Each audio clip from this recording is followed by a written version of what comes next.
22nd of September 1944, the 53rd day of the Warsaw Uprising.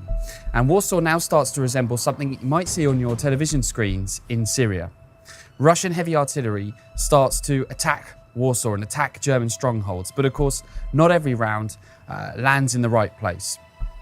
Warsaw had been heavily bombed in the German campaign to take Poland in 1939.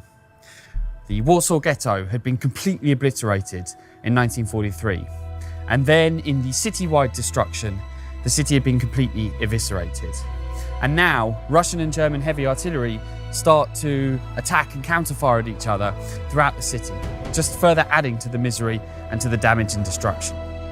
The Germans have always planned to focus all of their energy and forces on the city centre only once they dealt with the remaining separate strongholds throughout the city.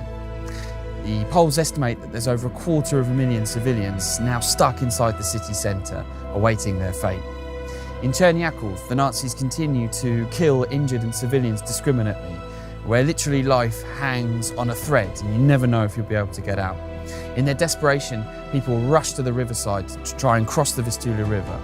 The Germans open up with every kind of weapon they have, and the bodies lie around in their hundreds. And Russian counterfire also lands on people as they're trying to get into the boats to escape.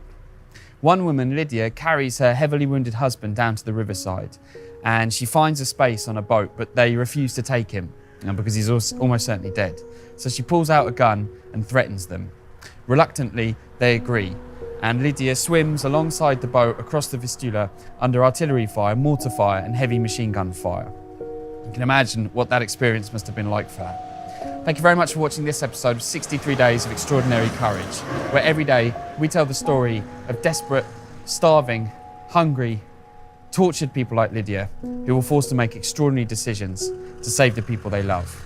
Please share this film and your reaction in the comments below, and tune in for tomorrow's episode at 5 p.m. Warsaw time, 11 a.m. Eastern Standard Time.